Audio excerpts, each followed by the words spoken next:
প্রশাসনের পক্ষ থেকে 7টার মধ্যে আমাদেরকে এই অবস্থান ত্যাগ করবার জন্য বলা হয়েছে। আমরা একটা প্রশাসনকে বার্তা দিতে চাই, আল্লাহর কসম করে বলি, শহীদ ওসমান হাদির স্ত্রী এখানে আছেন, তার গায়ে একটা নখের আঁচড় লাগলেও বাংলাদেশের বর্তমানে যারা ক্ষমতায় আছেন তাদের জীবনকে আমরা জাহান্নাম বানাইয়া দিব।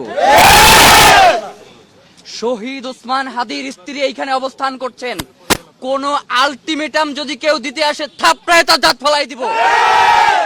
এইখানে কোনো আলটিমেটাম চলবে না। শহীদ ওসমান হাদির স্ত্রী যদি বলেন যে আগামী 7 দিন তিনি এইখানে অবস্থান করবেন, আমরা তার পাশে অবস্থান করব। আমরা এইখান থেকে কেউ সরে যাওয়ার জন্য এইখানে আসি নাই, কঠিন কোনো বার্তা নিয়েও এখানে আসি নাই। শুধু বলেছে জাতিসংঘের অধীনে এটার তদন্ত করতে হবে।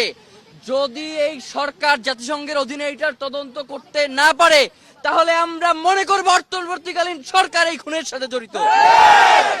কোনো ধরনের তালবাহানা এইখানে চলবে না।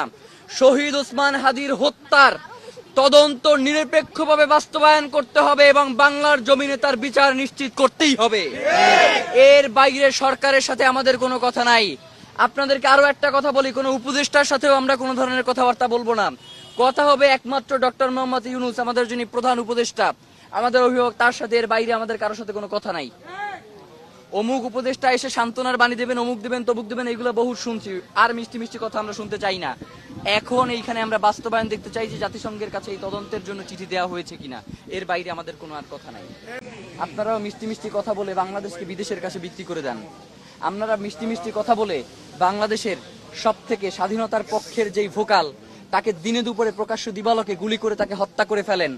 এরপরেও আপনাদের সুন্দরের কথা শেষ হয় না। আমাদের সুন্দর কথা আমরা ততক্ষণ পর্যন্তই শুনবো যতক্ষণ পর্যন্ত সেটা বাংলাদেশের আজাদির পক্ষে থাকবে, বাংলাদেশ স্বাধীনতা সার্বভৌমত্বের পক্ষে থাকবে।